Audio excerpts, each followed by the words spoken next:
Samantala, defense team ni BP Sara magpipresenta ng witness para patunayan ang Operation Romanov. Alamin natin ang buong detaling yan mula kay Kapartner Jason Rubrico.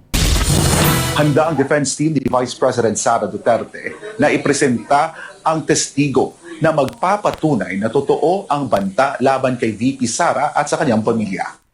Natalakay sa ika-4 na araw ng impeachment trial ang umano'y Operation Romanov matapos itong usisain ni Senator Judge Raffy Tulfo. Itinanong ni Tulfo kung may ihaharap pang testigo ang defense team ni Vice President Sara Duterte upang patunayan ang kanilang alegasyon. Will you also be presenting any other witness to prove this threat or this Operation Romanov? Yes, Your Honor, that will be part of our evidence in chief. May this court know now kung sino-sino itong mga witnesses na inyo i-present? Of course, Your Honor.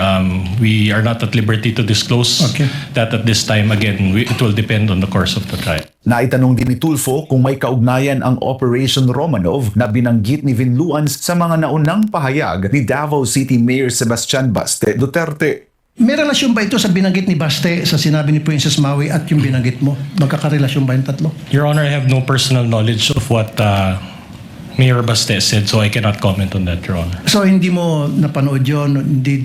No, Your Honor. Matatandaan sa kanyang closing statement noong ikatlong araw ng impeachment trial, sinabi ni Vinluan na umiiral ang Operation Romanov at totoo ang banta sa buhay ni Vice President Duterte at ng kanyang pamilya. Ayon sa kanya, isinailalim umano ang Vice Presidente sa surveillance at intelligence operations ng ilang government operatives na nagdulot ng matinding panganib sa kanilang seguridad.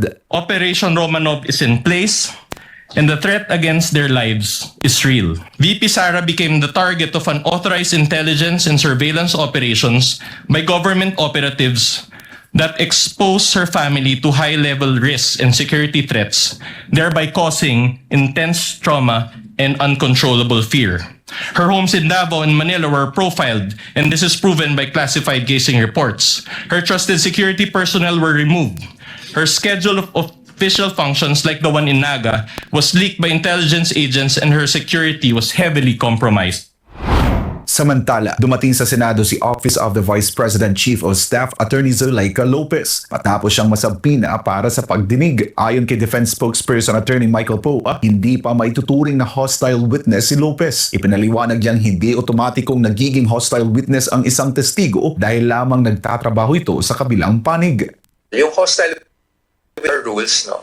Hindi po kasi automatic yan na porket, let's say, kaibigan ka ng kabilang panig or nagtatrabaho ka sa kabilang panig, ay hostile ka na. That is something that the prosecution will have to work on in their presentation. They will have to have the witness qualified as a hostile witness. No? So, ibig sabihin nun, dun pa lang nila sa presentation, through their questions, kailangan nila ma-establish at maipakita sa korte na hostile witness siya. Sinabi rin ni Poe na hihintayin muna ng depensa ang magiging testimonya ni Lopez bago sila magpasya kung kailangan pa nila itong i-cross-examine.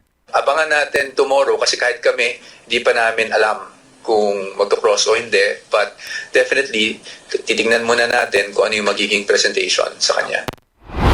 Nilinaw naman ng depensa na hindi tumutukoy sa karahasan ang salitang bloodbath na ginamit ni Vice President Duterte kaugnay ng kanyang impeachment trial. Ayon kay Poe, ang tinutukoy ng Vice Presidente ay ang sarili niyang pagdurusa bilang naharap sa impeachment proceedings.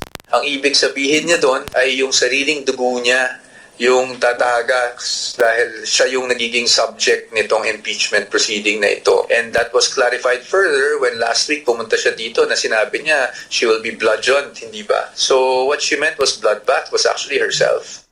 Para sa Diyos at sa Pilipinas kong mahal. Ako po si Jason Rubrico, SMNI News.